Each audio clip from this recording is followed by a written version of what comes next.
Imagina una fábrica tan colosal que dominaba casi por completo un país entero. En su punto máximo de grandeza, Bicicletas Mercurio controlaba más de la mitad del mercado en México, dictando las reglas de la industria. Sus naves industriales en San Luis Potosí rugían 24 horas al día, escupiendo cientos de miles de máquinas de acero indestructibles. Era un ruido ensordecedor de orgullo nacional. Pero entonces, un silencio aterrador invadió las instalaciones. Las pesadas prensas hidráulicas se detuvieron y los grandes hornos de fundición se enfriaron para siempre. El legendario acero crudo fue reemplazado silenciosamente por plástico barato y piezas genéricas importadas para evitar la quiebra absoluta y la pérdida de un legado familiar. ¿Cómo es posible que el imperio ciclista más grande de América Latina se viera obligado a destruir su propia alma y sacrificar a sus mejores artesanos solo para sobrevivir en los pasillos de un supermercado? Esta es la crónica de una supervivencia corporativa que terminó devorando la identidad de toda una dinastía. Capítulo 1. Orígenes en la tierra árida, San Luis Potosí, 1968. El viento levanta un polvo áspero en las calles de una ciudad que busca desesperadamente su lugar dentro del milagro mexicano.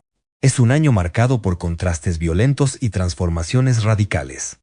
Mientras la capital del país gasta fortunas, construyendo estadios monumentales para los Juegos Olímpicos y las calles arden por los disturbios estudiantiles, las provincias experimentan una metamorfosis mucho más silenciosa y definitiva. La industrialización avanza como una fuerza imparable. Las ciudades crecen a un ritmo frenético y desordenado. Miles de campesinos abandonan las tierras de cultivo para buscar el prometido salario seguro en las nuevas fábricas que brotan en los suburbios. 3. Este éxodo masivo genera un problema físico e inmediato. La movilidad. Cientos de miles de obreros necesitan llegar a sus puestos de trabajo cada madrugada. El transporte público es ineficiente, caótico y escaso. Los automóviles pertenecen casi de manera exclusiva a la élite empresarial o gubernamental. Para el trabajador común, el albañil, el minero o el operario de fábrica, la realidad es cruda. Deben caminar kilómetros bajo el sol abrasador o el frío seco del semidesierto antes de siquiera comenzar su jornada laboral. El agotamiento merma la productividad. La falta de transporte mantiene a las familias atrapadas en la pobreza geográfica. 3. En medio de este escenario de necesidad urgente y sudor diario, surge la figura de Javier Noyola Valdés. Él no es un idealista soñador que busca la gloria en las pistas deportivas o el prestigio de la alta sociedad. Es un hombre de negocios pragmático y observador. Noyola Valdés mira a los trabajadores locales. Ve el cansancio crótico en sus pasos pesados a primera hora de la mañana. Entiende, con absoluta claridad, que México necesita una solución de transporte económico, extremadamente robusto y de fácil acceso. Concibe una idea directa: construir bicicletas. Sin embargo, no piensa en bicicletas de paseo con diseños europeos frágiles, ni en máquinas de carreras fabricadas con aleaciones ligeras. Noyola Valdés quiere forjar mulas de carga hechas de acero puro, vehículos que soporten baches profundos, caminos de tierra, climas extremos, falta total de mantenimiento y el peso excesivo de las herramientas, el maíz o los materiales de construcción. Vehículos diseñados para recibir castigo continuo y sobrevivir. Una máquina para la clase trabajadora. 3. Con esta visión intransigente, en 1968 funda Bicicletas Mercurio. Elige el nombre del dios romano del comercio y los viajeros, buscando imprimir velocidad a una clase social estática. Pero los comienzos físicos de la empresa no tienen nada de divinos ni de gloriosos. La primera instalación es un taller modesto, crudo y oscuro situado en San Luis Potosí. El espacio resulta claustrofóbico. El calor característico del desierto potosino castiga el frágil techo de lámina durante el día, convirtiendo el interior en un horno industrial. No existe maquinaria de alta tecnología, no hay líneas de ensamblaje automatizadas ni robots japoneses. Solo hay hombres, herramientas manuales pesadas y toneladas métricas de acero crudo esperando ser domadas. 3. El proceso de fabricación en esos primeros días es brutal, sucio y enteramente físico. Los camiones de carga pesada descargan tubos de acero grueso directamente en el patio de tierra del taller. Los obreros, muchos de ellos jóvenes locales con manos endurecidas por el trabajo agrícola, arrastran el metal pesado hacia el interior. Encienden las sierras industriales. Las cuchillas cortan los tubos. El ruido del metal desgarrando metal inunda el taller. Un sonido agudo y violento que ahoga cualquier intento de conversación. El olor acre a aceite de máquina quemado, viruta caliente y ozono satura el aire denso. En las estaciones de soldadura improvisadas, los artesanos encienden los sopletes de acetileno. Las chispas doradas iluminan intermitentemente el interior del taller oscuro, revelando los rostros cubiertos de hollín y sudor. Los soldadores unen los tubos gruesos para formar la columna vertebral de la bicicleta. No buscan soldaduras invisibles, perfectas o estéticamente agradables. Buscan uniones gruesas e indestructibles. Golpean las juntas con martillos pesados para asegurar la tensión y la resistencia del marco. Cada impacto metálico resuena como un latido primario en las entrañas de San Luis Potosí. El acero se calienta, se vuelve incandescente, se dobla y obedece a la fuerza bruta y persistente de los trabajadores potosinos. Aplicar la pintura resulta ser otro proceso rudimentario pero vital. Utilizan esmaltes gruesos, densos y baratos, diseñados exclusivamente para evitar la oxidación y soportar el clima implacable del país. Cuelgan los cuadros al aire libre bajo el sol del desierto para que se sequen más rápido. En otras esquinas del taller, ensamblan las ruedas utilizando gruesos rayos de acero galvanizado. Ajustan las cadenas de transmisión pesadas. Atornillan manubrios anchos y asientos de cuero rígido. Seleccionan cada tornillo, cada pedal y cada llanta por su resistencia bruta, descartando cualquier consideración sobre el peso aerodinámico o la elegancia visual. El resultado final es una máquina pesada, rígida y prácticamente invencible frente a las adversidades del terreno. Cuando las primeras bicicletas Mercurio cruzan las puertas del taller y salen a la luz del día, no reciben aplausos de la crítica deportiva ni atraen las cámaras de los diarios. Son compradas inmediatamente, a menudo en efectivo, por obreros locales. Un trabajador de una fábrica textil o un albañil ahorra durante semanas parte de su exiguo salario para adquirir una. Esa estructura de acero pintado cambia radicalmente su existencia. Reduce su tiempo de viaje a la mitad. Expande su radio de búsqueda de empleo. Le permite transportar bienes y herramientas sin destrozar su espalda. Le otorga una independencia de movimiento que nunca antes conoció en su vida adulta. Pronto, las calles polvorientas de San Luis Potosí comienzan a poblarse con estas bicicletas.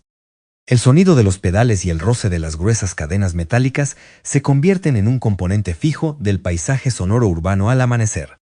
La noticia de una bicicleta barata, fabricada localmente y que no se rompe bajo presión, cruza las fronteras de la ciudad. Se esparce rápidamente de boca en boca por toda la región central del país. La demanda explota. Supera la capacidad productiva del pequeño taller casi de inmediato. Los distribuidores locales y los dueños de ferreterías golpean la puerta del taller de Noyola Valdés exigiendo envíos más grandes y constantes de inventario. 3. Javier Noyola Valdés revisa los números y comprende la magnitud de lo que acaba de desatar. Ha destapado un pozo petrolero dentro del sector manufacturero. Su idea inicial, que consistía en solucionar un problema hiperlocal de transporte obrero, demuestra poseer la fuerza y el volumen para convertirse en un fenómeno de alcance nacional. El humilde taller de lámina ya no sirve. Resulta insuficiente e inoperante frente a la avalancha de pedidos. La empresa necesita espacio masivo. Necesita devorar más acero. Necesita contratar a cientos de manos nuevas. El año 1968 termina no solo como un hito de sangre y deporte para la historia de México, sino como el punto de arranque indudable de un imperio comercial. La semilla germina con fuerza en la tierra reseca de San Luis Potosí. Las raíces de acero se afianzan profundamente en la economía local. Los martillos dentro del taller no dejan de golpear en ningún momento. El fuego de los sopletes arde hasta altas horas de la noche. Bicicletas Mercurio consolida sus primeros pasos, preparándose de manera definitiva para abandonar la escala artesanal y abrazar un destino mucho más grande, agresivo y ruidoso. El nacimiento de la verdadera maquinaria industrial masiva está a punto de detonar. Capítulo 2. La gran máquina industrial, la década de los 70, llega a San Luis Potosí con el rugido incesante de la construcción. El modesto taller de lámina y tierra que vio nacer a Bicicletas Mercurio desaparece por completo. En su lugar, se levanta un gigante de concreto y acero. Javier Noyola Valdés invierte todas las ganancias iniciales en expandir las capacidades de producción de la empresa. Adquieren terrenos adyacentes, levantan naves industriales inmensas, instalan transformadores eléctricos colosales para alimentar una maquinaria que nunca duerme. Mercurio deja de ser un simple negocio local para transmutarse en un titán manufacturero. La filosofía de la compañía durante esta época se fundamenta en el control absoluto. Noyola Valdés rechaza depender de proveedores externos que puedan retrasar la producción o entregar materiales defectuosos. Decide dominar la cadena de suministro completa. La fábrica de San Luis Potosí se convierte en un ecosistema cerrado y autosuficiente. Por las puertas de carga traseras ingresan toneladas de acero crudo, rollos de alambre y caucho virgen. Por los portones delanteros salen bicicletas terminadas y listas para rodar por las calles. Dentro de las nuevas instalaciones, el proceso de fabricación alcanza un nivel de intensidad febril. La empresa construye su propia fundición para crear componentes específicos in situ. Operarios protegidos con trajes pesados vierten metal fundido en moldes de arena hirviendo.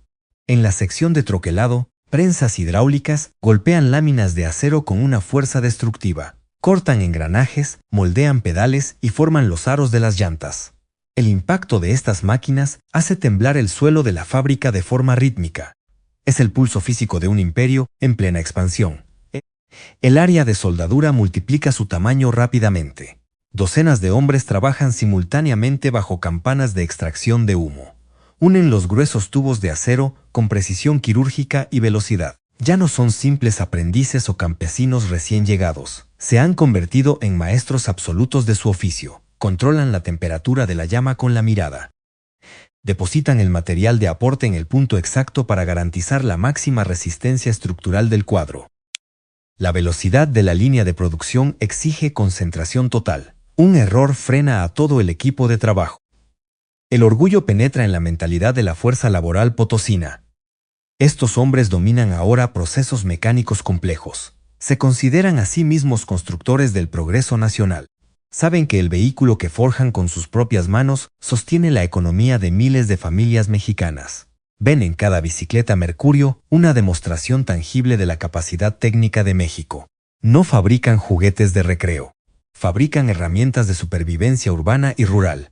Ese sentido de propósito inyecta una energía feroz en cada turno. 3. Las zonas de pintura también evolucionan. La empresa instala sistemas de inmersión y secado en hornos industriales. Los marcos de acero reciben capas de esmalte protector diseñado para resistir la corrosión más inclemente. El olor penetrante a solventes y pintura horneada domina esta sección del complejo. Finalmente, en las líneas de ensamblaje final, los trabajadores unen todas las piezas con rapidez. Ajustan los frenos, tensan las pesadas cadenas y alinean las ruedas. Prueban brevemente cada unidad antes de empacarla en cajas de cartón. El ritmo resulta implacable. Cientos de bicicletas se completan cada hora sin pausas. La maquinaria de distribución escala para igualar la velocidad de producción. Afuera de la fábrica, una flota constante de camiones pesados espera su turno en los andenes de carga. Los estibadores apilan cajas rectangulares hasta el techo de los remolques. Los vehículos salen de San Luis Potosí en todas las direcciones del mapa. Llevan el producto a las tiendas departamentales, ferreterías y distribuidores especializados de todo el territorio. 3. El dominio de bicicletas Mercurio sobre el mercado nacional se vuelve absoluto durante los años 70 y 80. La marca penetra en todas las capas de la sociedad mexicana. En la Ciudad de México, los repartidores de pan, los carteros y los obreros de la construcción utilizan los modelos de carga para sortear el tráfico pesado. En las zonas agrícolas, los campesinos transportan sacos de semillas sobre las parrillas reforzadas de acero. Los niños reciben modelos más compactos como regalo de Navidad. La palabra Mercurio se convierte en un sinónimo de bicicleta en el vocabulario popular. Nadie cuestiona su durabilidad estructural. Nadie desafía su supremacía comercial en el país. 3. La visión de la junta directiva supera las fronteras nacionales. Con la fábrica operando a una capacidad asombrosa y generando un excedente de producción masivo, la empresa mira hacia el mercado internacional. Mercurio inicia un plan agresivo de exportación. Trenes de carga parten desde San Luis Potosí, con vagones repletos de bicicletas destinados a los mercados de América Latina. Las máquinas de acero mexicano recorren las calles de Colombia, Venezuela y Centroamérica. Demuestran la misma resistencia legendaria en geografías y climas distintos. El salto más audaz ocurre cuando logran penetrar el mercado de los Estados Unidos y Canadá.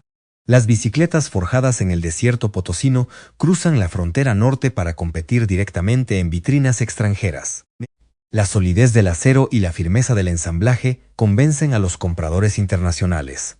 La fábrica aumenta los turnos de trabajo para satisfacer los exigentes pedidos externos. Operan 24 horas al día durante los 7 días de la semana. Las chimeneas del complejo industrial expulsan humo de manera continua. A mediados de los años 80, Bicicletas Mercurio alcanza pináculo de su poder corporativo. Son un titán indiscutible de la manufactura continental. Emplean a miles de personas de forma directa. Controlan los precios, marcan las tendencias de consumo y dictan el ritmo de la industria del ciclismo en México. Los ejecutivos celebran cifras de ventas récord en cada reunión anual. Creen firmemente que han construido una fortaleza inexpugnable de acero y capital. Tienen la infraestructura total y poseen el respaldo incondicional de los consumidores. Al observar el inmenso mar de trabajadores que entra y sale de los portones de la fábrica durante los cambios de turno, resulta imposible imaginar que este imperio pueda tambalearse. La maquinaria ruge con una fuerza eterna. El metal fluye caliente por las venas del complejo. San Luis Potosí late al ritmo exacto de las prensas hidráulicas y los hornos de fundición. Representa la edad de oro definitiva de la industria nacional. Sin embargo, en el horizonte internacional, los engranajes de la economía global comienzan a girar en una dirección nueva. Las reglas del comercio mundial están a punto de reescribirse y la fortaleza de Mercurio pronto enfrentará un asedio silencioso para el cual ninguna de sus pesadas bicicletas está preparada. Capítulo 3. El cielo agrietado. Los años 90 amanecen en México con una promesa embriagadora. El país entero respira un aire de modernidad forzada y urgencia económica. Los discursos políticos transmiten un mensaje único e implacable. México debe abandonar el proteccionismo del pasado para abrazar la globalización. Los líderes gubernamentales firman tratados, estrechan manos en cumbres internacionales y preparan el terreno para el Tratado de Libre Comercio de América del Norte, conocido como el TLCAN. Durante décadas, el gobierno mexicano mantuvo altos aranceles aduaneros. Estas barreras invisibles protegieron a las fábricas nacionales de la competencia externa, permitiéndoles crecer y dominar sus respectivos sectores sin amenazas reales.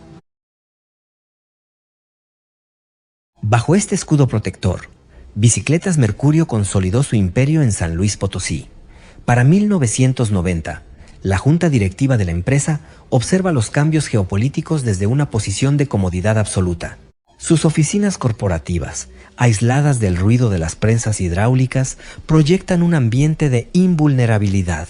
Los ejecutivos revisan los reportes de ventas anuales y ven gráficas que apuntan invariablemente hacia arriba. Controlan más de la mitad del mercado nacional. Su red de distribución abarca cada rincón del territorio. La complacencia se instala profundamente en la cultura directiva. Cuando los analistas financieros advierten sobre la inminente apertura de las fronteras, los líderes de Mercurio desestiman el peligro. Desarrollan una ceguera corporativa basada en el éxito pasado. Argumentan que ninguna marca extranjera comprende la accidentada geografía mexicana. Confían ciegamente en la lealtad inquebrantable de sus clientes. Creen que el obrero, el cartero y el campesino seguirán eligiendo el pesado acero potosino por pura tradición y patriotismo. La idea de que un consumidor cambie su confiable Mercurio por una bicicleta importada les resulta ridícula. Esta arrogancia los lleva a ignorar las señales de advertencia. No invierten en investigación de nuevos materiales ligeros como el aluminio o el carbono. No modernizan sus procesos administrativos para reducir costos operativos fijos. Mantienen la pesada y costosa estructura de fabricación vertical, donde producen cada componente desde cero dentro de sus propias instalaciones. Confían en que su peso comercial aplastará a cualquier recién llegado. Consideran que su larga historia y su infraestructura masiva forman un muro de contención impenetrable. El 1 de enero de 1994, el Tratado de Libre Comercio entra en vigor. Las barreras aduaneras caen de golpe. El escudo invisible que protegió a la industria mexicana durante medio siglo desaparece de la noche a la mañana. Al principio, el impacto no se siente en San Luis Potosí. Las máquinas siguen golpeando, los hornos siguen ardiendo y los camiones siguen saliendo de los andenes de carga. Los directivos de Mercurio respiran aliviados, convencidos de que sus predicciones optimistas eran correctas. Pero la verdadera amenaza no cruza el río Bravo desde el norte. Llega silenciosamente por el Océano Pacífico. A miles de kilómetros de distancia, en naciones como China y Taiwán, fábricas gigantescas operan bajo reglas completamente diferentes. No dependen de pesados procesos artesanales ni de la forja tradicional. Utilizan líneas de ensamblaje ultra eficientes, herramientas robóticas, subsidios gubernamentales masivos y mano de obra increíblemente barata. Estas megafábricas asiáticas producen millones de bicicletas al mes con una precisión mecánica fría. Meses después de la apertura comercial, los puertos de Manzanillo y Lázaro Cárdenas reciben a los enormes buques de carga transoceánicos. Las inmensas grúas portuarias descargan cientos de contenedores metálicos llenos hasta el tope. Dentro de esas cajas de acero no hay metales crudos, sino bicicletas completas. Son distintas a todo lo que Mercurio fabrica en su planta. Están construidas con aleaciones delgadas, equipadas con componentes plásticos brillantes y pintadas con colores vibrantes y modernos. Lucen ágiles y estéticamente atractivas para una nueva generación de consumidores. Sin embargo, el verdadero golpe letal no radica en el diseño visual, sino en la etiqueta de precio. El costo de producción en Asia resulta tan bajo que, incluso después de pagar el transporte marítimo a través de todo el Océano Pacífico y los costos logísticos internos, estas bicicletas llegan a México con un precio de venta al público absurdamente bajo. Cuestan una pequeña fracción de lo que vale una bicicleta Mercurio tradicional. El ataque al mercado nacional no ocurre mediante grandes campañas publicitarias de televisión o anuncios espectaculares. Ocurre en el silencio calculador de los pasillos de las tiendas departamentales y los supermercados. Las grandes cadenas minoristas, siempre buscando maximizar sus propios márgenes de ganancia por metro cuadrado, reciben a los importadores asiáticos con los brazos abiertos. Rápidamente hacen espacio en sus estantes comerciales. Un martes cualquiera, un gerente de piso abre las cajas de cartón recién importadas, coloca las nuevas bicicletas asiáticas justo al lado de las robustas bicicletas Mercurio de acero macizo. El contraste físico y económico resulta devastador ante los ojos del comprador. La bicicleta mexicana luce repentinamente pesada, austera y costosa. La importada brilla bajo las luces fluorescentes del techo y exhibe un precio que desafía toda la lógica de la industria nacional. El consumidor mexicano promedio, golpeado recurrentemente por las crisis económicas de los años 90 y la brutal devaluación del peso, toma decisiones basadas estrictamente en la supervivencia de su bolsillo. La lealtad histórica a la marca y el orgullo del patriotismo industrial se evaporan de inmediato frente a la caja registradora. Un padre de familia que busca un medio de transporte mira ambas opciones. Toca el acero potosino, luego mira el número impreso en la etiqueta de la bicicleta asiática y toma la ruta económica sin dudarlo un segundo. Semanas más tarde, los reportes de ventas regresan a las oficinas ejecutivas de San Luis Potosí. Esta vez, las líneas de las gráficas caen en picada vertical. El inventario comienza a acumularse velozmente en los inmensos almacenes de la fábrica. Los pedidos recurrentes de los grandes distribuidores se cancelan de manera abrupta mediante simples llamadas telefónicas. La junta directiva de Mercurio, antes envuelta en un aura de invulnerabilidad absoluta, entra en un estado de pánico frenético. La complacencia arrogante se transforma rápidamente en terror frío.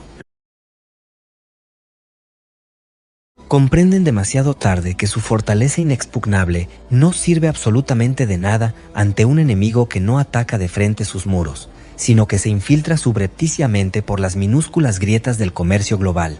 El impacto económico reverbera por toda la cadena de producción local. Los pequeños talleres satélite que suministraban insumos menores a Mercurio sienten el primer golpe fatal. Al detenerse las ventas de la empresa matriz, los pagos corporativos se retrasan indefinidamente y los pedidos secundarios se anulan. Decenas de familias en San Luis Potosí, que dependían indirectamente de la gran fábrica, enfrentan la quiebra comercial inminente. El espectro del desempleo masivo acecha las calles polvorientas aledañas al complejo industrial. Dentro de la propia fábrica matriz, el ambiente cambia de forma drástica y tétrica. El ritmo frenético de los turnos continuos de 24 horas cesa de golpe por primera vez en décadas. Los supervisores de piso reciben órdenes de apagar líneas enteras de ensamblaje. El silencio que inunda repentinamente las vastas naves de producción resulta antinatural y profundamente opresivo para los operarios. Los trabajadores más veteranos, aquellos hombres con cicatrices de quemaduras que forjaron los primeros cuadros con sus propias manos bajo el calor del desierto, observan las pesadas máquinas detenidas con incredulidad y miedo. No entienden cómo su trabajo físico, antes tan demandado y respetado en todo el continente, repentinamente carece de valor real en las reglas del nuevo mercado internacional. La alta gerencia convoca reuniones de emergencia diarias a puerta cerrada. Los auditores y contadores presentan cifras rojas alarmantes proyectadas en las paredes de la sala de juntas. El vital flujo de caja se agota rápidamente al intentar mantener operativas las inmensas y costosas instalaciones sin generar ingresos nuevos. La invasión comercial asiática no exige calidad superior, exige exclusivamente un precio bajo, y Mercurio no puede competir en esa arena mortal operando bajo las estrictas reglas de la producción pesada y vertical a gran escala. Atrapados entre una estructura de costos operativos altísima y una avalancha incesante de productos extranjeros económicos, los sólidos cimientos del imperio potosino tiemblan visiblemente. La dura realidad los golpea sin piedad. El mundo cambió sus reglas de juego mientras ellos dormían plácidamente sobre sus laureles de ventas. Ahora, la supervivencia de la dinastía requerirá mucho más que orgullo y tradición. Exigirá una transformación corporativa violenta y dolorosa. Capítulo 4. La tormenta de Oriente. El final de la década de los 90 trae consigo una tormenta comercial que oscurece el cielo de San Luis Potosí. La apertura económica de México no resulta ser un simple ajuste administrativo en las reglas de importación dictadas desde la capital. Se convierte rápidamente en una invasión física, masiva e implacable. Las bicicletas asiáticas, forjadas en las emergentes megafábricas de China y Taiwán, inundan los puertos del Pacífico mexicano. Llegan por millones, empaquetadas densamente en enormes contenedores marítimos que bloquean los andenes de carga en los puertos de Manzanillo y Lázaro Cárdenas. Esta nueva y voraz competencia no juega bajo las normas tradicionales del mercado latinoamericano. No intentan ganar apelando a la herencia, la tradición artesanal o la durabilidad extrema de los materiales. Su estrategia comercial es fría, matemática y sumamente efectiva.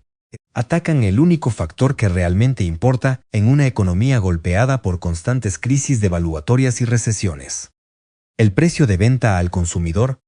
Para entender la verdadera magnitud de este ataque asimétrico, resulta necesario observar el origen estructural de estas nuevas bicicletas extranjeras.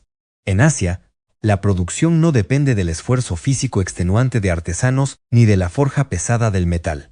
Aquellas fábricas operan como ecosistemas robóticos perfectamente sincronizados. Utilizan soldadura automatizada continua, líneas de ensamblaje computarizadas de alta velocidad y materiales ligeros fuertemente subsidiados por sus propios gobiernos para fomentar la exportación agresiva.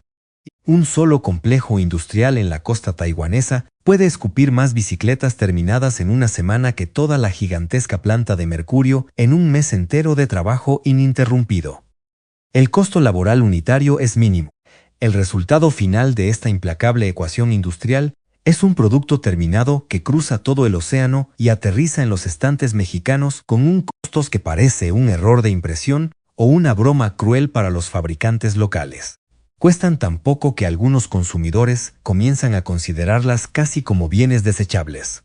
Bicicletas Mercurio, Atrincherada en su rígida estructura de fabricación vertical y sus pesados procesos de acero sólido, recibe el impacto de esta avalancha de forma directa y frontal. La guerra de precios no ocurre en los prestigiosos velódromos nacionales ni en las grandes campañas publicitarias de la televisión. Se libra diariamente en los pasillos fríamente iluminados de los supermercados y las grandes tiendas minoristas de descuento. Los gerentes de compras de estas cadenas comerciales, motivados de manera exclusiva por exprimir los márgenes de ganancia por metro cuadrado, otorgan rápidamente los mejores y más visibles espacios de exhibición a las coloridas marcas asiáticas. Desplazan a los pesados y sobrios modelos potosinos hacia los rincones más oscuros e ignorados de las tiendas. El consumidor mexicano entra al local, evalúa sus limitadas opciones, compara los precios de las etiquetas y toma la decisión financiera más lógica. La profunda lealtad histórica hacia la marca Mercurio se evapora instantáneamente frente a la promesa de un ahorro económico tan drástico en tiempos de escasez. El primer dominó industrial en caer no es la gran fábrica central, sino el frágil ecosistema comercial que la rodea como un anillo protector.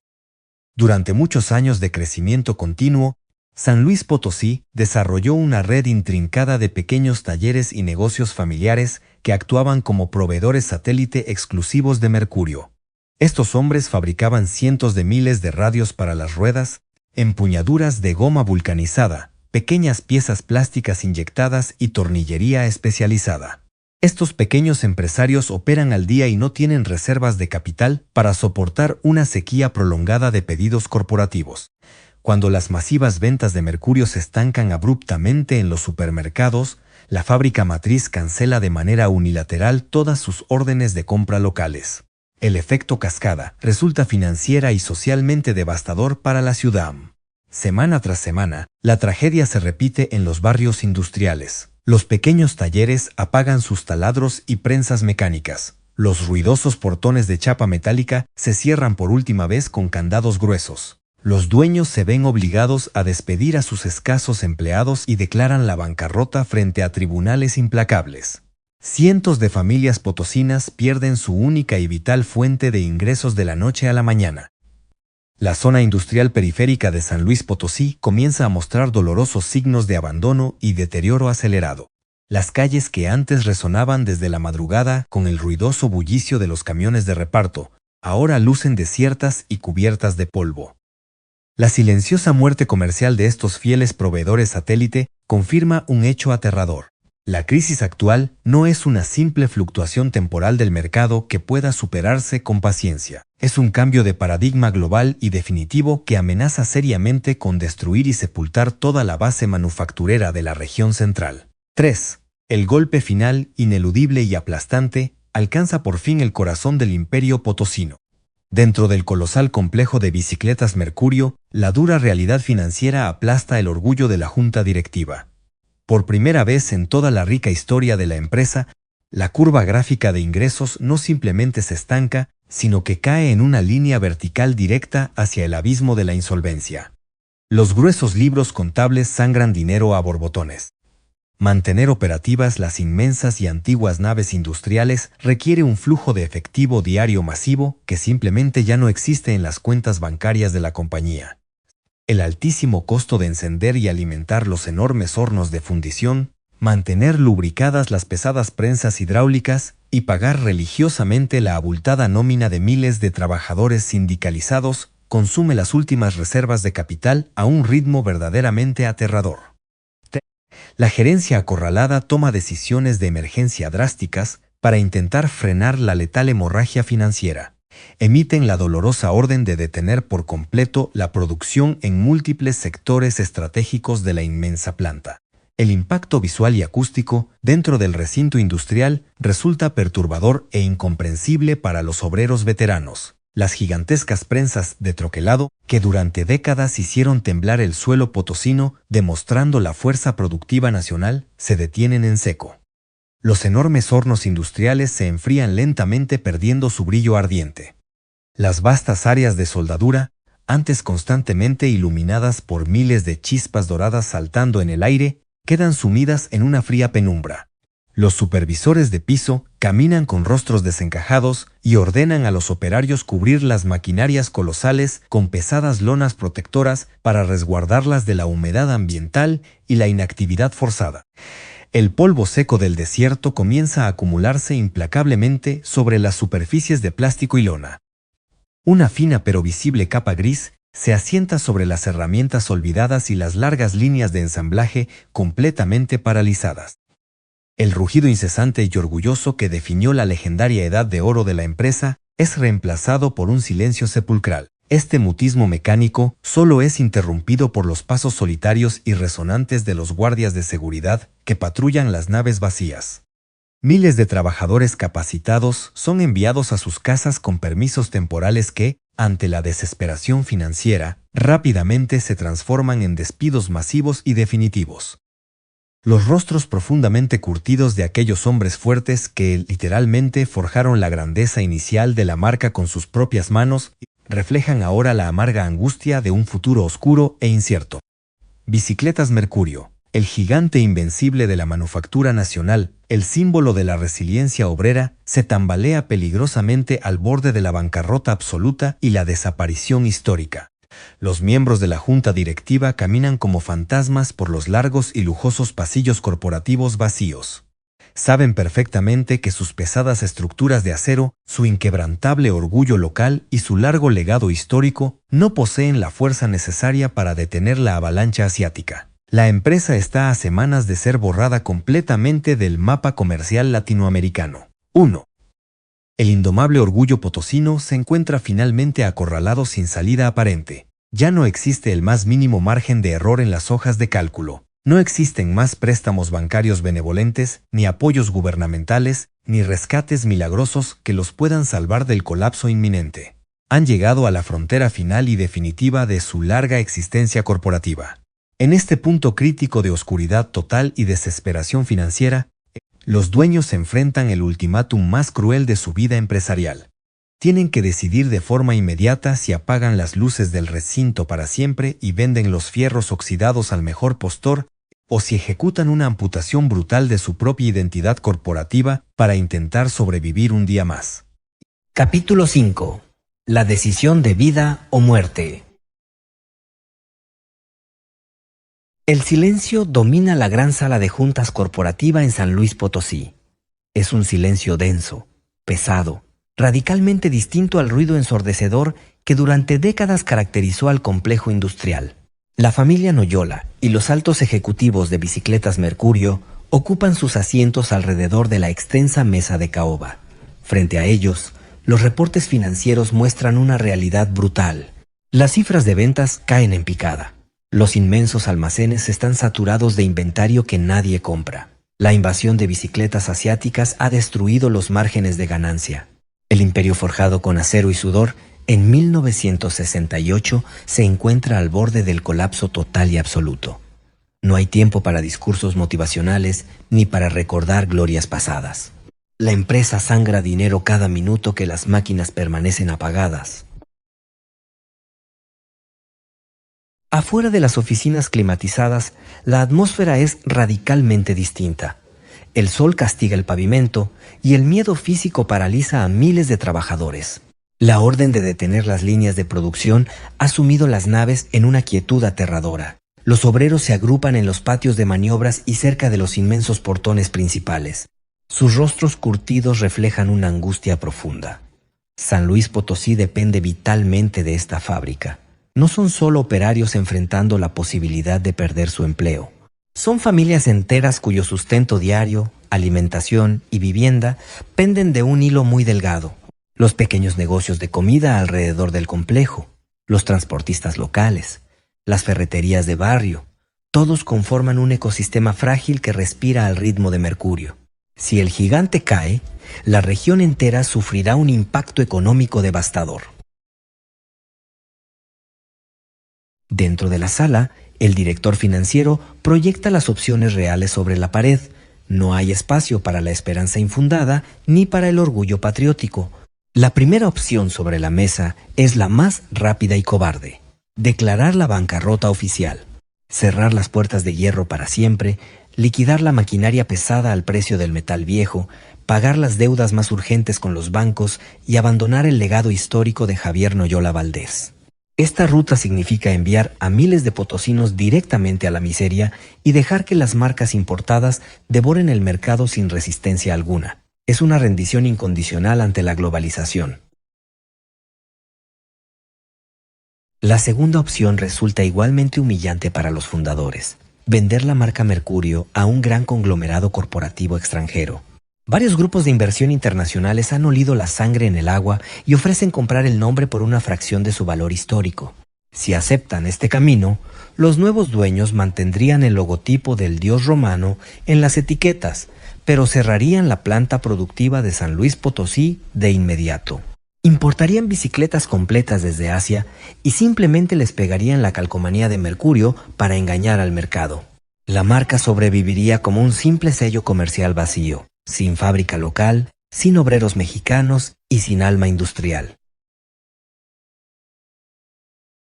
La tercera opción es la más compleja, dolorosa y violenta. Exige una transformación interna radical y despiadada. Mercurio debe dejar de ser un fabricante tradicional orgulloso y convertirse rápidamente en un ensamblador masivo frío. Los ejecutivos pragmáticos argumentan que la producción vertical es un ancla de plomo en el nuevo orden mundial. Ya no pueden permitirse el lujo de fundir metal, cortar acero grueso y realizar soldaduras artesanales que consumen horas de trabajo humano altamente calificado. Para competir contra los agresivos precios de los supermercados, deben jugar el mismo juego sucio que sus verdugos asiáticos. Deben importar piezas genéricas baratas, eliminar los procesos manuales costosos y acelerar el ensamblaje hasta el límite físico de sus trabajadores. El debate estalla en la sala de juntas. Los miembros más veteranos de la directiva rechazan la idea con vehemencia. Recuerdan los primeros días de lucha en el pequeño taller de lámina. Recuerdan el sudor, la pasión por construir un vehículo indestructible para la clase obrera mexicana. Transformar la inmensa fábrica en una maquiladora fría significa escupir sobre ese sagrado legado fundacional. Significa entregar bicicletas de mucha menor calidad, sacrificar la resistencia extrema legendaria y traicionar la promesa original de la marca. Pero los contadores responden con una frialdad implacable y matemática. El mercado actual no valora la historia ni la resistencia extrema. El consumidor moderno, golpeado por las crisis, solo mira la etiqueta del precio. Si no bajan los costos de producción de forma drástica, la empresa cerrará definitivamente en menos de 3 meses. La presión corporativa resulta asfixiante. Las horas transcurren de manera agónica dentro de la sala de juntas. Los dueños observan a través de los amplios ventanales hacia los inmensos patios de la fábrica. Ven a cientos de hombres esperando una respuesta bajo el sol del desierto. Hombres que confiaron sus vidas enteras, su juventud y su salud a la empresa. Los líderes comprenden entonces que la responsabilidad social pesa mucho más que el orgullo de la artesanía metalúrgica. Salvar los empleos básicos de la región requiere un sacrificio moral absoluto. No pueden proteger la pureza técnica del producto y asegurar la supervivencia de la compañía al mismo tiempo. Tienen que elegir qué parte de su identidad sacrificarán primero. El momento definitivo llega. La familia y la directiva toman la decisión más cruel y trascendental de su biografía corporativa. Votan por la vida, pero aceptan sin reservas las condiciones impuestas por la modernidad. No venderán la empresa a extranjeros ni declararán la vergonzosa quiebra. Lucharán con uñas y dientes para mantener las gruesas puertas de San Luis Potosí abiertas. Sin embargo, aceptan el altísimo costo moral de esta supervivencia. Ordenan la reestructuración total e inmediata de todas las instalaciones productivas. Autorizan la firma urgente de contratos masivos con fábricas asiáticas para importar piezas baratas por toneladas. Firman, en ese instante de silencio corporativo, la sentencia de muerte de la producción artesanal mexicana. La noticia desciende lentamente desde las oficinas de cristal hasta el sucio suelo de la fábrica. No hay celebraciones alegres ni discursos triunfalistas por parte de los supervisores. Los obreros reciben el frío anuncio con un alivio fuertemente mezclado con amargura. Conservarán sus salarios base y podrán llevar comida a sus casas, pero el trabajo noble que conocían dejará de existir. La respetada era del maestro soldador, del experto forjador de acero y del pintor meticuloso termina de manera abrupta y humillante. La directiva instruye a los gerentes de recursos humanos para comenzar los dolorosos recortes del personal más especializado y costoso. Las máquinas más antiguas, fuertes y pesadas, serán desconectadas de la red eléctrica y arrumbadas en rincones oscuros de los almacenes, convertidas en monumentos inútiles del pasado. Bicicletas Mercurio elige sobrevivir cortándose sus propias extremidades espirituales. Se preparan febrilmente para entrar en la guerra comercial más sangrienta e indigna de su historia. Renuncian voluntariamente a la perfección técnica para abrazar de lleno el volumen extremo y la eficiencia barata. El veloz dios de los viajeros ya no volará con sólidas alas de acero forjado a mano por artesanos potosinos. A partir de este duro momento, volará impulsado por piezas genéricas importadas, cuotas de ensamblaje asfixiantes y una lógica corporativa enteramente gélida. La decisión final está tomada y sellada. El viejo y orgulloso imperio ha muerto oficialmente en la sala de juntas. Ahora, una nueva bestia industrial, herida pero hambrienta, debe nacer rápidamente de sus cenizas para enfrentar la tormenta global y pelear por las migajas del mercado en los pasillos de los supermercados. Capítulo 6. La gran cirugía en San Luis Potosí. La orden ejecutiva desciende con una frialdad matemática sobre el complejo industrial. No hay espacio para la nostalgia. La supervivencia exige una mutilación profunda de los procesos que construyeron la marca. Bicicletas Mercurio inicia la reestructuración más violenta de su historia. La inmensa fábrica de San Luis Potosí, diseñada originalmente como un ecosistema cerrado y vertical, debe convertirse rápidamente en una simple planta de ensamblaje masivo. Los ingenieros y gerentes de planta recorren las naves trazando líneas amarillas sobre el concreto. Marcan qué secciones vivirán y cuáles morirán bajo el nuevo régimen. 3. El primer sector en caer es la fundición. Los hornos gigantescos, que durante décadas ardieron a temperaturas infernales para derretir metales, se apagan definitivamente. El aire abrasador desaparece de la nave. Las pesadas prensas hidráulicas de troquelado detienen su golpeteo rítmico. Los técnicos desconectan los cables de alta tensión, cubren las enormes máquinas de acero con plástico industrial y las arrinconan en los depósitos. La empresa ya no necesita forjar sus propios engranajes ni moldear sus pedales. Producir cada pieza desde cero resulta un lujo financiero insostenible. 3. La logística de suministro experimenta un giro radical. Los camiones locales que antes traían lingotes de acero crudo y caucho virgen dejan de llegar a los andenes. En su lugar, pesados tráilers transportan contenedores marítimos directamente desde las aduanas del Pacífico. Las puertas de metal de los contenedores se abren y revelan el futuro de la compañía. Miles de cajas de cartón repletas de piezas genéricas fabricadas en China y Taiwán. Cuadros prefabricados de aleaciones delgadas, manubrios moldeados en serie, pedales de plástico quebradizo y ruedas preensambladas. Mercurio comienza a alimentar su cadena productiva con la misma sangre de sus competidores extranjeros. Y desmantelar la maquinaria pesada resulta fácil frente al costo humano de la transformación. El nuevo modelo de negocio basado en la importación de piezas terminadas no requiere artesanos. No necesita la paciencia de un maestro forjador ni la vista entrenada de un soldador experto. El conocimiento metalúrgico acumulado durante 30 años se convierte de repente en un gasto operativo inútil. La Dirección de Recursos Humanos inicia un proceso de liquidación quirúrgico. Llaman a los obreros veteranos uno por uno. Hombres con el cabello cano, con las manos marcadas por quemaduras antiguas y cicatrices de trabajo duro. Hombres que entraron al taller de lámina en 1968 y dedicaron su vida adulta a perfeccionar la resistencia estructural del acero potosino. Los ejecutivos les entregan cheques de liquidación calculados estrictamente por la ley y pronuncian discursos vacíos sobre la inevitable globalización. Los maestros recogen sus herramientas personales en cajas pequeñas, cruzan los portones principales bajo el sol del desierto por última vez, caminan con la cabeza baja, expulsados del imperio que ellos mismos levantaron. La ciudad de San Luis Potosí absorbe este golpe en silencio. Una generación entera de técnicos especializados pierde su valor en el mercado laboral local. 3. Para llenar el vacío dejado por los maestros, la empresa ejecuta una ola de contrataciones masivas. Buscan un perfil radicalmente distinto. Reclutan a cientos de jóvenes sin experiencia industrial previa. No les exigen comprender la física de los metales ni la dinámica geométrica de un cuadro de bicicleta. El entrenamiento, que antes tomaba años de aprendizaje riguroso, se reduce a un par de horas de instrucciones visuales básicas. El nuevo operario solo necesita aprender a realizar un movimiento único y repetitivo. Apretar un tornillo, encajar un cable de freno o montar un pedal plástico miles de veces por turno.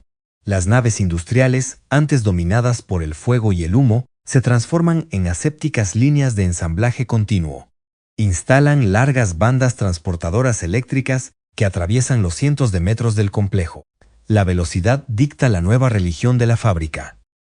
Los supervisores cambian sus manuales de calidad por cronómetros digitales. Caminan por los pasillos exigiendo a los nuevos operarios acelerar el ritmo de sus manos. La meta diaria de unidades terminadas aumenta semana tras semana. Si una pieza importada presenta un defecto leve o no encaja perfectamente, la orden es forzarla a golpes o descartarla rápidamente y tomar la siguiente. Nadie detiene la línea de producción. Detener la banda transportadora significa perder centavos de ganancia, y eso resulta absolutamente inaceptable para los auditores financieros. El cambio más perturbador y simbólico ocurre en el paisaje sonoro de la fábrica. Quien entra al recinto industrial en San Luis Potosí nota una diferencia acústica brutal. Durante décadas, el sonido dominante fue un estruendo profundo, orgánico y casi musical. El golpe firme del martillo sobre el yunque, el estallido seco de la prensa estampando el acero macizo, el siseo característico de la llama de gas fundiendo la plata de soldadura. Era el ruido pesado de la creación pura, el sonido de hombres fuertes domando a la naturaleza. 3. Esa sinfonía industrial pesada muere ahogada por un nuevo ruido mecánico, estridente y frenético. El zumbido eléctrico de los motores que impulsan las largas bandas transportadoras domina el espacio aéreo. Los taladros neumáticos chillan agudamente mientras atornillan piezas genéricas a una velocidad inhumana. El plástico choca constantemente contra el metal delgado. Es un sonido hueco, repetitivo y carente de toda alma. Los viejos muros de concreto en San Luis Potosí, diseñados para contener la fuerza bruta de las fraguas, ahora encierran un enjambre de obreros moviéndose frenéticamente bajo luces fluorescentes brillantes. Se hace evidente directamente en la línea final de inspección. Los inspectores de calidad, que en los años 70 rechazaban cuadros enteros por soldaduras ligeramente irregulares, ahora reciben la instrucción directa de ignorar fallas menores. Las pinturas se aplican rápidamente en cabinas automatizadas, eliminando los rigurosos procesos de horneado múltiple que garantizaban décadas de durabilidad. Las etiquetas adheribles baratas reemplazan a los antiguos logotipos metálicos remachados directamente en los marcos. Cuando una bicicleta sale finalmente por el portón trasero rumbo a los camiones de reparto, pesa la mitad que sus robustas antecesoras. No cortará el viento de la misma manera ni soportará años de castigo extremo en los caminos rurales de México. Está diseñada con una obsolescencia implícita, armada específicamente para durar un par de años antes de necesitar reparaciones o reemplazo total. Bicicletas Mercurio logra reconstruir su anatomía operativa por completo. Termina el proceso de amputación y cierra temporalmente las heridas financieras abiertas por la competencia asiática. La nueva bestia industrial comienza a operar a un ritmo aterrador. Escupe cientos de bicicletas por hora hacia los andenes de carga. Financieramente la operación resulta un éxito corporativo frío y calculador. Los costos internos de producción caen verticalmente, permitiendo a la marca reducir sus precios de venta al público de forma drástica. Las grandes cadenas de supermercados y tiendas minoristas vuelven a firmar órdenes de compra masivas. Los inmensos camiones de carga regresan a los patios de San Luis Potosí. Pero el triunfo contable esconde una tragedia técnica profunda. La empresa ha salvado su nombre comercial, ha evitado la quiebra legal inminente y ha mantenido sus grandes puertas abiertas. Sin embargo, el producto físico que sale empacado en las cajas de cartón ya no posee la integridad de antaño. La solidez del acero crudo se ha perdido para siempre en el mercado de descuento. La perfección técnica artesanal ha sido sacrificada de manera definitiva en el altar de la velocidad masiva y los centavos de margen. El imperio ha sobrevivido a la fase más crítica de la letal operación quirúrgica, pero al despertar de la anestesia comercial, descubre que su antiguo y orgulloso espíritu de acero ha sido reemplazado por un frío corazón de plástico ensamblado a destajo. San Luis Potosí sigue albergando su gran fábrica, pero la estructura ha olvidado para siempre cómo forjar verdadero acero. Capítulo 7. La batalla en los estantes del supermercado. La metamorfosis interna de la fábrica potosina concluye. Bicicletas Mercurio abandona definitivamente su orgullo artesanal y se lanza con furia hacia un nuevo campo de batalla. Ya no compiten en las pequeñas tiendas especializadas de ciclismo ni en los locales tradicionales de barrio. Su nueva arena comercial se define por los largos pasillos fríos de las gigantescas cadenas minoristas. Corporaciones inmensas como Walmart, Soriana y Comercial Mexicana dominan ahora la distribución de bienes de consumo en México. Estas entidades comerciales imponen reglas estrictas y despiadadas. Exigen un volumen masivo de productos, entregas inmediatas de inventario y precios que desafían el costo mismo de la materia prima. A los compradores de estas cadenas no les importa el legado histórico de una fábrica ni la calidad intrínseca del metal. Solo miden el margen de ganancia y la velocidad con la que un producto desaparece de sus estantes. Bicicletas Mercurio acepta estas condiciones draconianas sin titubear. Para recuperar el terreno arrebatado por la invasión asiática, la junta directiva implementa una estrategia operativa fundamentada en la supervivencia extrema. Utilizan la enorme infraestructura física que conservan en San Luis Potosí y la combinan con una mano de obra local severamente devaluada. La orden ejecutiva es combatir frente a las marcas importadas. Esta guerra comercial se libra por cada centavo disponible en el mercado. Los equipos de ventas viajan constantemente a las oficinas centrales de los supermercados. Negocian contratos masivos que comprometen la producción total de la fábrica durante meses enteros. Prometen inundar cientos de tiendas con decenas de miles de unidades en tiempos récord. Para asegurar estos acuerdos vitales, Mercurio reduce sus propios márgenes de utilidad a niveles microscópicos. Cada bicicleta vendida a través de estos canales genera apenas unos pocos pesos de ganancia real para la empresa. Operar bajo este modelo económico exige un volumen de ventas verdaderamente descomunal. Si la cadena de ensamblaje disminuye su ritmo por unas horas, la compañía pierde dinero. La rentabilidad y la existencia misma de la fábrica dependen ahora del movimiento perpetuo de sus líneas de montaje y de la constante salida de camiones cargados hacia las bodegas de los clientes. 3. Dentro de la planta, la táctica del centavo se traduce en una presión física brutal sobre los trabajadores. Las nuevas y largas bandas transportadoras eléctricas corren a velocidades vertiginosas. Los obreros arman cuadros prefabricados, atornillan manubrios de baja densidad y montan ruedas de plástico sin detener el movimiento de sus manos. Los supervisores vigilan los relojes digitales montados en las paredes. Gritan instrucciones por encima del ruido estridente de los taladros neumáticos. Exigen a las cuadrillas alcanzar metas diarias de producción que parecen físicamente imposibles. El desgaste humano resulta evidente.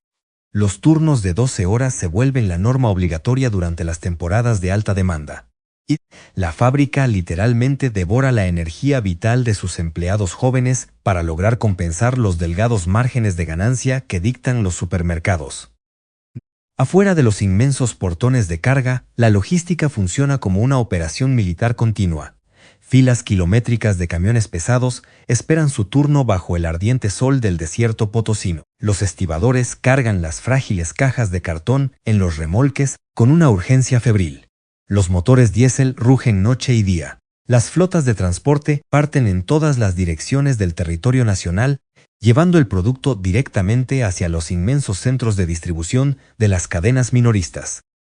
Mercurio utiliza su privilegiada ubicación geográfica en el centro de México como un arma estratégica letal. Pueden resurtir el inventario agotado de un hipermercado en 48 horas. Un proveedor extranjero, operando desde Taiwán, tarda semanas en cruzar el océano con un pedido de emergencia. Esta ventaja de tiempo destroza la logística de muchos competidores asiáticos que intentan dominar el mercado popular. 3. En el punto final de venta, La agresiva estrategia arroja resultados inmediatos y contundentes. Los gerentes de piso en los hipermercados apilan las cajas de mercurio formando muros inmensos en los pasillos de la zona de juguetes y deportes.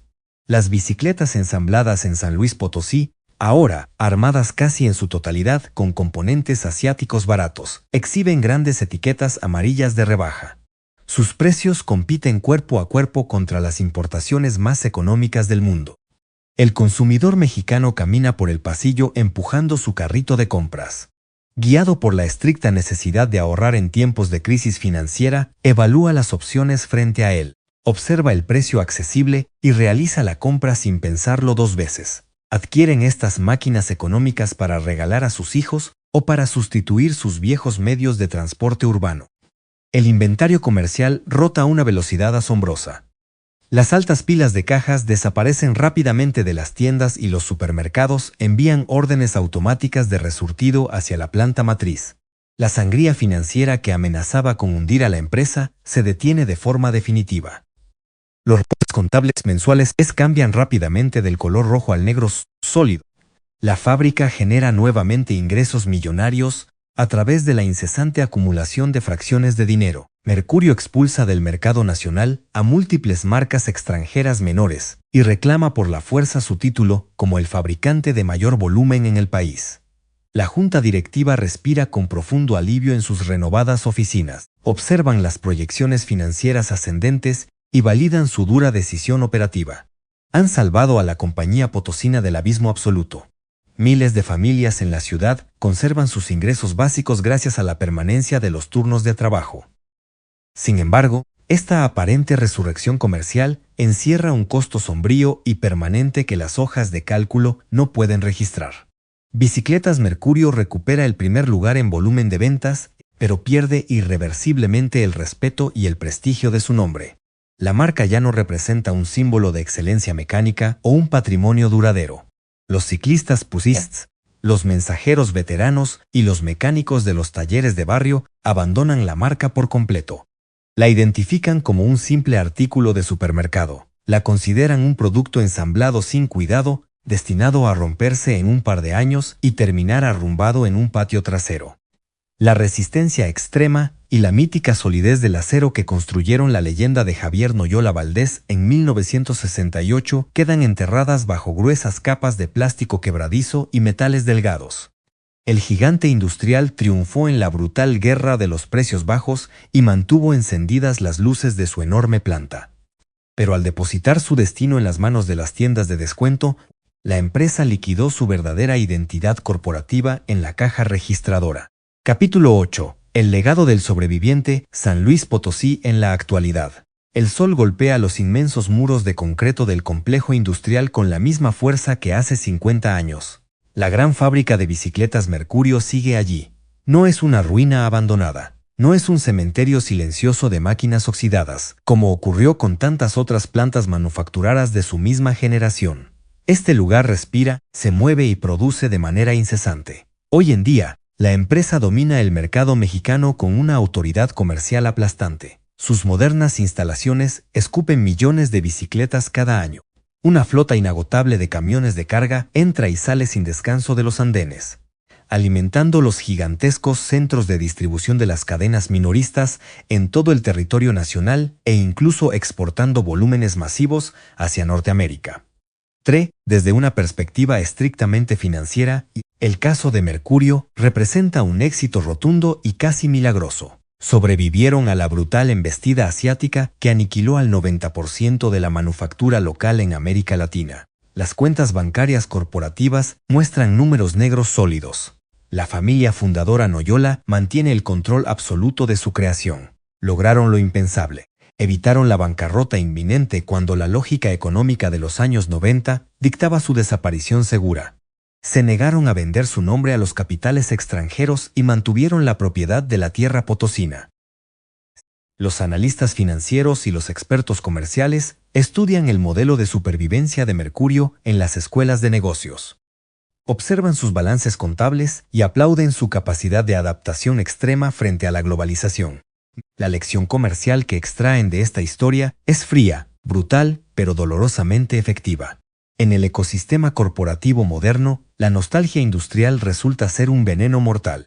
El mercado globalizado y plano no premia la tradición, no valora la lealtad histórica ni respeta el esfuerzo físico de los artesanos locales. Premia de manera exclusiva y despiadada la eficiencia logística, la velocidad de rotación y la reducción agresiva de los costos operativos.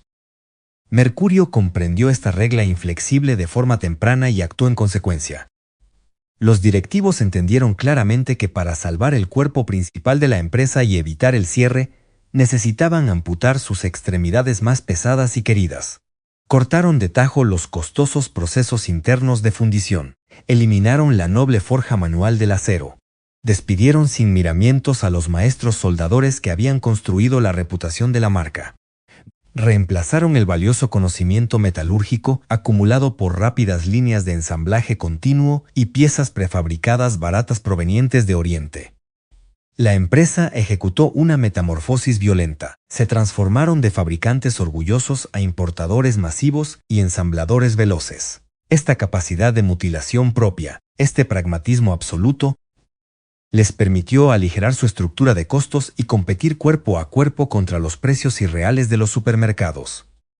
Superaron la tormenta comercial porque aceptaron jugar bajo las nuevas reglas dictadas por Asia, sin importar lo sucias o indignas que parecieran estas normas frente a su propia historia. Sobrevivir exigió desechar cualquier rastro de romanticismo industrial y abrazar la dictadura del volumen y el margen reducidos. Sin embargo, caminar hoy por las asépticas instalaciones actuales revela el verdadero y sombrío precio de esta victoria corporativa. El ruido atronador de los potentes motores eléctricos, los taladros neumáticos y las largas bandas transportadoras llena el aire de las naves industriales. Pero dentro de ese caos ordenado falta un componente vital. Falta el alma humana de la creación. Las generaciones actuales de operarios no miran las bicicletas con el respeto de un artesano. Ven piezas plásticas genéricas y metales delgados que deben unir en segundos para cumplir con una cuota diaria inhumana. No existe pasión en el ajuste de los tornillos ni reverencia por los materiales utilizados. La bicicleta Mercurio moderna cumple perfectamente su función básica como medio de transporte económico y accesible para las masas.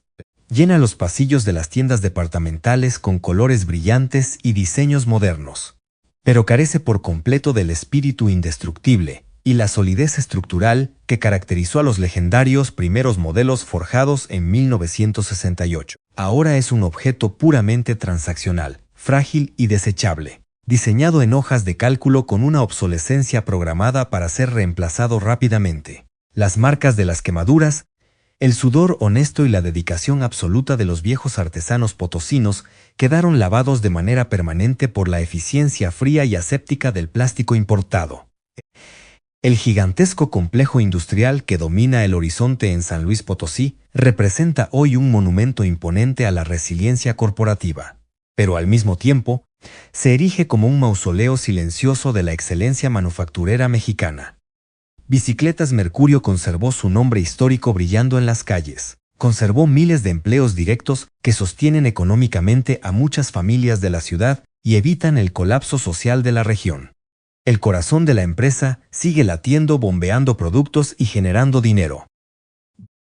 Pero el fuego original, aquella flama creativa que impulsó a Javier Noyola Valdés a construir la herramienta definitiva para el trabajador, se apagó hace mucho tiempo en las haz de juntas.